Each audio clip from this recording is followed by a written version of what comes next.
আমরা যাব বিয়ে বাড়ি। দেখো আমি রেডি হয়ে নিয়েছি, পরেছি আমার খুব প্রিয় একটা শাড়ি, আমার বিয়ের বেনারসি। আমাকে কেমন লাগছে জানিও। দেখো তিনজনেই রেডি হয়ে নিয়েছি, আর আমাদের কেমন লাগছে জানি। আমরা যাচ্ছি আমার শ্বশুর মশাইয়ের বন্ধুর ছেলের বিয়েতে।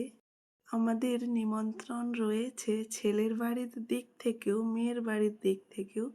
মানে ছেলের বাবাও আমার শ্বশুরমশাইয়ের বন্ধু, আর মেয়ের বাবাও আমার শ্বশুরমশাইয়ের বন্ধু। খুব ভালো বন্ধুত্ব বাবার সাথে।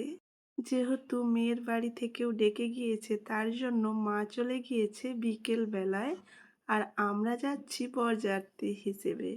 ছেলের বাড়ি কিন্তু আমাদের পাড়াতেই, আর মেয়ের বাড়িও খুব একটা দূরত্ব না, ওই আধা ঘন্টার মতন লাগবে যেতে। কিন্তু বাজনা পার্টি করে নেচে নেচে নিচে নিচে যাচ্ছিল, তার জন্য ওই 1 ঘন্টা 1.5 ঘন্টা মতন লেগেছিল। দেখো আমরা কিন্তু পৌঁছে গিয়েছি।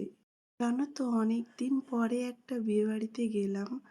তোমাদের সাথে শেয়ার করেছিলাম আমার বোনের বিয়েতে গিয়েছিলাম, মানে আমার কাকুর মেয়ে। তারপরে কিন্তু আমার আর বিয়ে বাড়ি পড়েনি।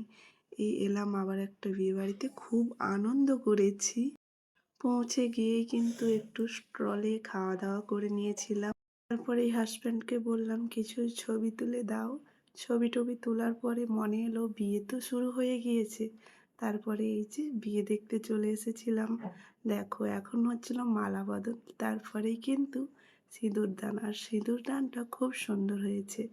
সিঁদুরদানটা কমপ্লিট হয়ে যাওয়ার পরেই চলে গিয়েছিলাম খাওয়ার জন্য। আর এখন অলরেডি 12টা বেজে গিয়েছে, যার জন্য আর বেশি কিছু খাইনি। অতটা রাত হয়ে গিয়েছে, খেতেও ইচ্ছে করছিল না। মেনুতে অনেক কিছুই ছিল, কিন্তু সেরকম কিছু খেলাম না। তো চলো, তোমরা সকলে ভালো থেকো, সুস্থ থেকো। তোমাদের সাথে আরও এমন গল্প অনেক হবে।